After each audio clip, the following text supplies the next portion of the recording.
और खबर दें आपको, सुप्रीम कोर्ट ने कासिम सूरी को इंतखाबी धांधली केस में तलब कर लिया है। अदालत का कासिम सूरी के खिलाफ आइन शिकनी की कार्रवाई का भी इंदिया इस्तफसार किया।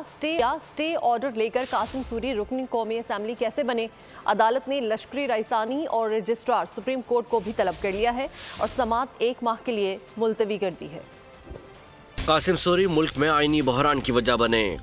कासिम सूरी पर क्यों ना आइन शिकनी की कार्रवाई का हुक्म दिया जाए। चीफ जस्टिस के कासिम सूरी के हल्के में दोबारा इंतखाबात के हुक्म केस में रिमार्क्स।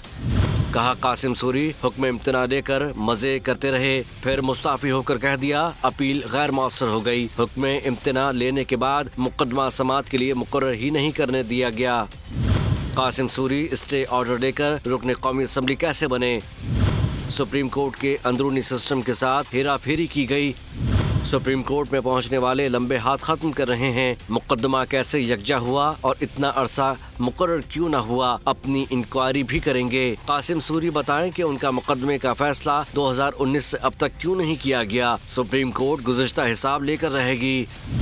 जिसने भी आइन तोड़ा उसे नताइज भुगतना होंगे। चीफ जस्टिस ने मजीद कहा कि अगर अदालत का कंधा इस्तेमाल किया गया है तो अपनी तस्दीक करना जानते हैं। कभी कोई आ जाता है तो कभी कोई। अब ये सिलसिला नहीं चलेगा। सब्सक्राइब करें और बेल दबाएं ताकि कोई खबर रह न जाए।